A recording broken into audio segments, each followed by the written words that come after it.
April 2016, Prince was found dead in an elevator at Paisley Park. He was 57 years old. No wife, no children, no one beside him. For years, he had been taking powerful painkillers while refusing treatment, refusing intervention, refusing help. To the world, Prince was control itself, writing, producing, performing everything alone. But even more shocking, the people closest to him didn't know how fragile his body had become. How did one of the most independent artists in history die completely alone inside his own kingdom? Rare photos and untold truths will reveal what fame, control, and silence slowly destroyed. But to understand how this isolation was built, we have to return to the moment when Prince proved he needed no one at all. Prince built Paisley Park to be a sanctuary, a private kingdom where no one questioned him, no one slowed him down, and no one told him to stop. By the early 2010s, people inside that world noticed the signs. He walked with visible pain. He avoided doctors. He rejected surgery. And yet, he continued performing marathon shows that left his body shaking backstage. Instead of treatment, Prince relied on prescription painkillers. Quietly, privately, and without supervision, friends later admitted they knew he was hurting, but they didn't know how bad it was. And more importantly, they weren't allowed to intervene. In April 2016, just days before his death, Prince's private jet made an emergency landing. He was unresponsive. Paramedics administered Narcan, a drug used to reverse opioid overdoses. The world was told it was exhaustion.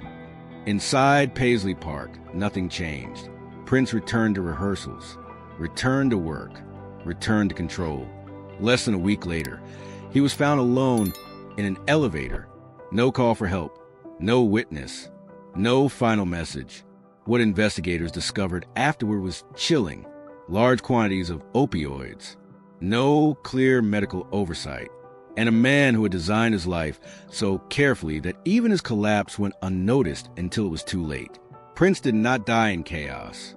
He died in silence, inside a system he created to keep everyone else out. And that raises the most disturbing question of all. Was Prince protecting his independence, or slowly constructing a world where no one could save him? To understand why Prince trusted control more than people, we have to go back to where that instinct was first learned, a childhood where safety was never guaranteed. Prince was born in Minneapolis in 1958, into a house filled with music and tension. His father was a jazz pianist. His mother sang. Sound was everywhere. So was conflict. The marriage did not last. Arguments were frequent. Silences were heavy. And when the house finally split apart, Prince was still a child trying to understand why stability could disappear without warning. He moved between homes, between rules, between emotional climates that never stayed the same long enough to feel safe. For Prince, uncertainty wasn't an abstract fear. It was daily life. Music became the only space where nothing could interrupt him. Keys obeyed, rhythms followed, notes responded instantly, without judgment, without abandonment. By his early teens, Prince was already retreating inward. He taught himself multiple instruments, not because he wanted to impress, but because depending on others felt dangerous. If he played everything himself, nothing could be taken away. Those close to him later described a boy who was intensely focused, emotionally guarded, and deeply private. He did not explode. He withdrew, and withdrawal became a form of control. At school, Prince was small, quiet, and often overlooked. He was not dominant in presence, so he became dominant in preparation. While others socialized, he practiced. While others experimented, he refined. Music wasn't just passion. It was insulation. By the time Prince entered his late teens, control had already solidified into instinct. He trusted systems more than people, structure more than emotion, creation more than conversation. This wasn't arrogance. It was survival. Early collaborators noticed it immediately. Prince did not like waiting, did not like compromise, did not like explanation. If something went wrong, he did not argue. He replaced the person. That pattern didn't come from fame. It came from childhood. A child who learns at home's collapse without warning grows into an adult who builds walls instead of doors. Prince's genius was already forming, but so was his isolation. He learned early that control meant safety, and safety meant solitude. And the more control he gained, the less room there was for anyone else inside his world. What looked like confidence was, at its core, a fear of instability, a refusal to relive emotional chaos, a determination to never be caught unprepared again. By the time the industry discovered Prince, he wasn't just talented, he was armored, and that armor would make him powerful, unstoppable, and eventually unreachable. By the time Prince entered the music industry, he was not looking for guidance. He was looking for access to studios, access to equipment, access to time. He had already made one decision very clear. He would not wait for anyone to understand him. At just 19 years old, Prince signed his first major recording contract. What made it extraordinary was not the deal itself, but the condition attached to it: creative control, complete control. He would write the songs, produce them, arrange them, play the instruments, shape the sound from the inside out. This was unheard of, and to Prince it felt necessary. In the studio, he moved fast, restlessly, obsessively. Drums were re-recorded until they sounded exactly right. Bass lines were rewritten late into the night. Vocals layered, stripped, rebuilt again. If another musician slowed him down, Prince didn't argue. He replaced them, not out of cruelty, out of certainty. People around him noticed something unsettling. Prince didn't collaborate, he absorbed.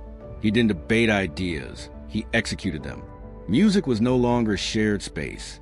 It was a private language. By his early 20s, Prince was releasing albums at a pace that shocked the industry. While others took years, he moved in months, sometimes faster. Each project felt less like a product and more like proof. Proof that he didn't need permission. Proof that he didn't need protection. But behind the brilliance was exhaustion that no one was allowed to see. Prince rarely slept, rarely slowed, rarely disconnected. He distrusted idle time. Silence without purpose felt dangerous. Those close to him later recalled how tightly controlled his environment was. Schedules were strict. Boundaries were absolute. Privacy was enforced. Prince did not let people drift into his life. They were placed, and once placed, they were expected to keep up. This intensity created results. It also created distance. Friendships struggled to survive the pace. Romance remained elusive. Connection required vulnerability, and vulnerability felt like loss of control.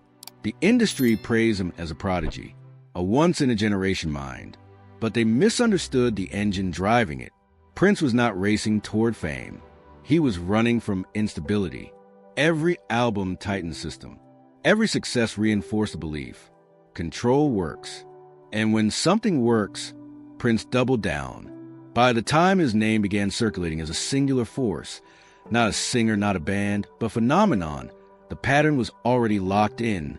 If something hurt, he worked harder. If something felt uncertain, he took over. If someone questioned him, he moved on without explanation. What looked like confidence was discipline sharpened by fear. Fear of chaos. Fear of dependence. Fear of needing anyone at all. Prince didn't become difficult as he gained power. Power simply revealed who he had always been.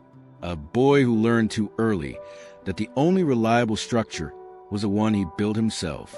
And as the world began watching him more closely, as expectations grew heavier, as fame demanded performance instead of privacy, Prince responded the only way he knew how. He tightened control, and for a while it worked. By the mid-1980s, Prince was no longer rising. He had arrived. Purple Rain was not just a success. It was domination. The album climbed charts across continents. The film turned him into a visual icon. The tour transformed concerts into rituals. Prince was everywhere and untouchable. On stage, he moved with precision and provocation. Every gesture controlled. Every pause intentional. To the public, he represented freedom. Sexual freedom. Creative freedom. Absolute independence. What few noticed was how tightly that image was engineered. Behind the scenes, nothing was left to chance. Lighting cues were rehearsed relentlessly.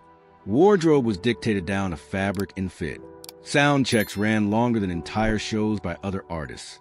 Prince did not trust spontaneity. He trusted preparation. Awards followed. Sales multiplied.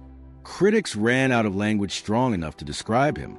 And with each triumph, the illusion grew thicker. Prince appeared fearless. But fear had not disappeared. It had simply changed shape. Now, the fear was stagnation, losing momentum. Let anyone else steer. The pressure to sustain genius was relentless. Prince responded by accelerating. He recorded constantly, released aggressively, stockpiled music faster than the industry could process it. What should have been rest became production. What should have been reflection became output. Those around him struggled to keep up. Band members were rotated without warning. Collaborators were tested, then replaced. No one stayed indispensable for long. Prince believed attachment created weakness, and weakness invited disruption. Romantic relationships suffered under the same rules. Affection was allowed. Dependence was not. Partners described a man who was magnetic but distant, intimate yet unreachable, present yet guarded. He gave pieces of himself, never access. The public, meanwhile, saw perfection. Magazine covers, sold-out arenas, an artist seemingly immune to limits. But perfection requires maintenance, and maintenance requires sacrifice. Prince began sleeping less, pushing harder, ignoring pain. Physical discomfort was treated as an obstacle, not a signal, something to work through, something to outlast. His body was expected to obey, just like everything else. And when it didn't, Prince did not slow down. He adjusted, quietly. Pain was managed privately. Medical advice was filtered. Concerns were deflected. Admitting vulnerability felt incompatible with the persona he had built. Control had become identity. The industry praised his work ethic. Fans admired his discipline. Very few asked what was costing him. Prince did not allow the question. The illusion was complete. A man in total command. A career without cracks. A life without visible weakness. But illusions require silence to survive. Silence from the body. Silence from those nearby. Silence from the self. And Prince was very good at keeping silence intact. As the years passed, the image held. The output remained extraordinary. The legend expanded. Yet beneath the purple lights, something fragile was being preserved by force. Not balance, not health, but control. And control, once mistaken for strength, becomes the most dangerous illusion of all. By the early 1990s, Prince had reached a dangerous conclusion. Success was no longer enough. He wanted ownership, not just of his music, but of his identity. The conflict with his record label did not begin as rebellion. It began as frustration. Deadlines, release schedules, executives slowing him down. Prince believed art should move at the speed of thought. The industry moved at the speed of contracts. To him, that was unacceptable. In public, he remained composed. In private, the anger hardened. Then came the moment that stunned everyone. Prince stopped using his own name. Instead, he appeared with the word slave written across his face. Bold, unapologetic, uncomfortable. To fans, it looked like protest. To critics, it looked like madness. To Prince, it was neither. It was control. By rejecting his name, he was rejecting ownership that wasn't his. By becoming a symbol, he removed himself from the system that defined him. But symbols come at a cost. The move isolated him further. Radio stations hesitated. Media coverage shifted. Relationships strained. Prince accepted the fallout. Control was still intact. Around the same time, another transformation took place. Quieter, but deeper. Prince embraced the Jehovah's Witness faith. Publicly, it was described as spiritual clarity.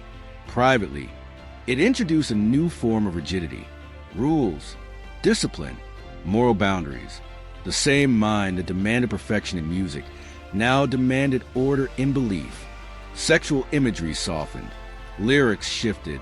Certain performances disappeared. But the conflict did not resolve. It intensified. Prince was still the same man inside. Driven, Restless, physically demanding. Faith imposed restraint. The body resisted. Pain began to surface more frequently. Joint pain, hip pain, chronic discomfort that worsened with relentless performance. Prince did not treat pain as a warning. He treated it as interference. Doctors were consulted selectively. Advice was received partially. Surgery was discussed, then delayed. Prince did not like surrendering control to anyone wearing a white coat. Instead, the solution arrived quietly. Prescription painkillers.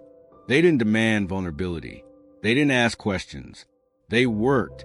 At first, the relief felt manageable, temporary, functional. Prince could rehearse longer, perform harder, ignore signals his body kept sending. No announcements were made. No interventions staged. Nothing public changed. And that was exactly the point. Inside Paisley Park, everything still ran on Prince's terms. Schedules, access, information. Those close to him sensed something was wrong. But sensing was not enough. Prince did not invite concern. He deflected it. If someone pushed, they were kept at a distance. If someone questioned him, they were removed. Pain became private. Control remained absolute. From the outside, Prince looked disciplined, focused, purpose-driven. From the inside, something far more dangerous was taking shape. A man who trusted systems more than people now trusted chemicals more than his own body. And once again, control appeared to be working. For now, as the years passed, the pain did not retreat. It adapted. Prince continued to tour, continued to rehearse for hours, continued to demand physical precision from a body already under strain. Painkillers stopped being occasional. They became part of the routine. Not discussed, not documented openly, not questioned. What made it more dangerous was how invisible it remained. Prince did not spiral publicly. He did not miss shows. He did not collapse on stage. He functioned, and functioning became proof to himself and to others that nothing was wrong. Inside Paisley Park, control tightened further. Access was restricted. Conversations were filtered. Medical information did not travel freely. Prince disliked group concern. It felt like pressure, like threat. If someone suggested rest, he worked longer. If someone mentioned treatment, he changed the subject. If someone insisted, they were quietly pushed out of orbit. There was no chaos, no intervention, no visible crisis. That was a trap. Prince had designed a world where problems were absorbed instead of confronted. Faith reinforced the structure. Discipline replaced discussion. Silence replaced confession. Pain became something to master, not heal. By the early 2010s, those closest to him noticed physical changes. He walked differently, moved carefully, avoided stares when possible. But questions were not welcomed. Prince did not like being observed. He liked being perceived as complete. Prescription medications increased. Different formulations, different names. What they shared was convenience. No vulnerability required. No surrender of authority. No interruption of schedule. The body was managed, not listened to.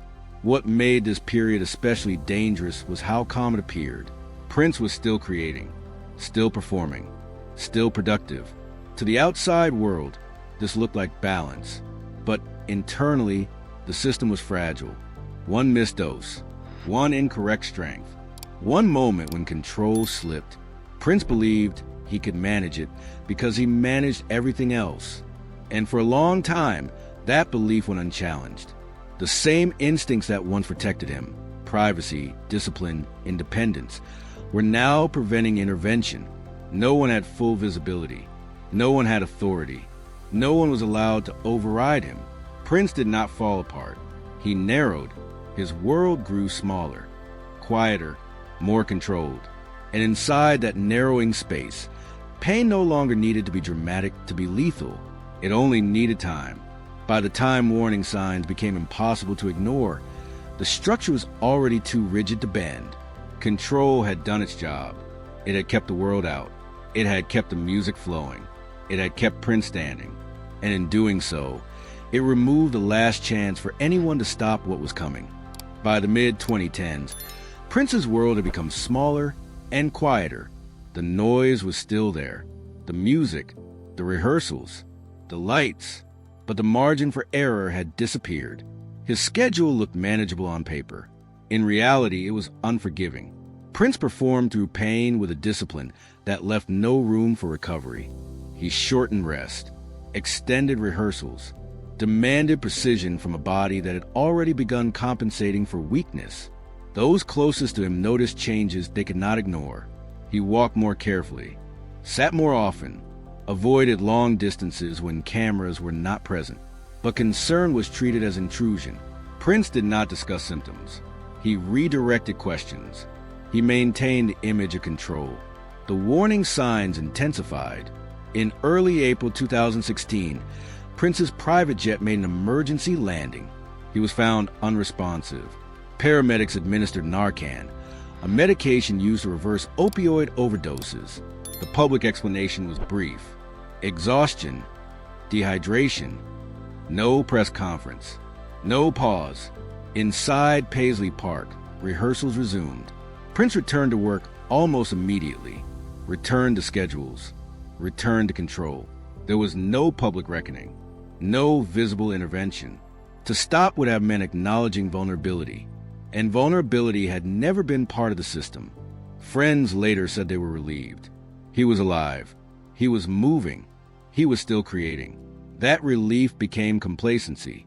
Prince believed the incident was contained, managed, handled. The danger was not the collapse itself. It was what followed. After the emergency landing, Prince isolated further. Access tightened. Medical discussions narrowed. If there was fear, it remained internal. If there was doubt, it was overridden by habit. He continued preparing for upcoming performances, continued refining sound, continued pushing.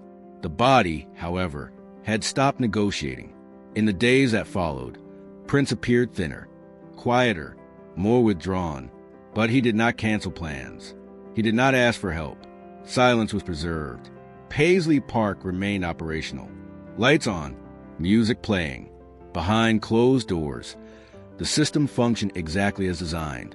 No alarms, no interruptions, no outside authority. Prince had built a life where collapse could happen without witnesses. On April 21st, 2016, that design reached its final consequence. Prince was found alone in an elevator inside Paisley Park. No phone call, no cry for help, no one nearby. Emergency responders arrived too late. There was no chaos, no struggle, just stillness. A man who had controlled every detail of his world had collapsed inside it, unnoticed until it was irreversible. The silence that had protected his independence had finally completed its work. Prince did not disappear in scandal. He did not fall in public. He vanished quietly, and the world was left to confront a truth it had missed for years. Control had not saved him. It had outlived him. The news reached the public within hours. Prince was dead. There were no dramatic headlines at first. No scandal. No spectacle. Just a fact that felt unreal. He had been found alone in an elevator at Paisley Park, the place he had built to control every variable of his life. Investigators arrived at a scene that revealed very little. No signs of violence, no forced entry, no struggle. What followed was not chaos, but questions. An autopsy confirmed the cause of death, an accidental overdose of fentanyl, a synthetic opioid far more powerful than morphine. Fast-acting, unforgiving. What made the discovery more unsettling was how it had entered his system. The medication was not prescribed directly to him. Its origin was unclear, its presence unexpected. There was no criminal conspiracy proven, no villain identified, only a chain of decisions that had narrowed options until none were left. As investigators pieced together the timeline, a pattern emerged. Prince had been managing pain without consistent medical oversight, using medication quietly, privately. The same control that had governed his art had governed his health, and it had left no margin for error. Paisley Park, once a symbol of creative freedom, became something else overnight. A sealed space, a vault, Inside were thousands of unreleased recordings, songs, albums, ideas, entire lifetimes of work never meant for public ears. Prince had kept them locked away, not because they were unfinished, but because they were his. He trusted the work. He did not trust the world with it. In death, the irony was unavoidable. The man who fought so fiercely for ownership left behind a legacy tangled in legal disputes, estates, and decisions he could no longer control. Fans gathered outside Paisley Park in silence. Purple lights glowed. Music played softly. There was grief, but also confusion. How could someone so disciplined, so private, so deliberate disappear like this? The answer was not addiction in the familiar sense. There were no tabloid spirals, no public implosions. There was only isolation refined into routine. Prince had not lost control suddenly. He had perfected it over decades. And when the final moment arrived, there was no one authorized to interrupt it. No gatekeeper, no override, no voice louder than his own. The investigation closed without spectacle. The cause was listed, the file archived, but the larger question remained unanswered. Was Prince's death a tragic accident, or the inevitable conclusion of a life designed to keep everyone else out? The vault remained locked, not just the physical one at Paisley Park, but the emotional one Prince had carried since childhood. And for the first time, the world was forced to look at what silence had preserved and what it had taken away. In the years since his death, Prince has been remembered as a symbol of freedom, of genius, of artistic independence taken to its absolute limit. His music continues to be studied, sampled, celebrated. His image remains iconic, untouchable. But the man behind it all was far more fragile than the legend ever allowed. Prince did not live loudly. He lived tightly. Every choice was measured, every boundary reinforced, every risk calculated, except the one that mattered most. He believed control meant safety, that if nothing was left to chance, nothing could be lost. What he never accounted for was what control takes away. Connection, interruption, the uncomfortable voices that say, stop. Prince built a world where no one could reach him without permission. And in the end, permission was never granted. His story is not a warning about fame, or excess, or temptation. It is a quieter lesson about what happens when strength becomes isolation, when discipline replaces trust, when independence refuses help. Prince did not fail because he was reckless. He failed because he was precise. Too precise to leave room for intervention. Too controlled to allow disorder. Too self-contained to ask for rescue. The world admired his discipline, applauded his autonomy, mistook silence for stability, and only afterward did it realize what that silence had been protecting. Prince left behind music that will outlive generations, but he also left behind a question that remains unanswered. How many times was help close enough, but never allowed inside? The tragedy of Prince is not that he died alone. It is that he lived in a way that made that ending possible. The lights at Paisley Park are quieter now. The vaults are slowly opening. The music continues. But the man himself remains elusive, just out of reach. And perhaps that is how Prince would have wanted it. Not remembered for how he fell, but for how fiercely he stood alone. Fade to black.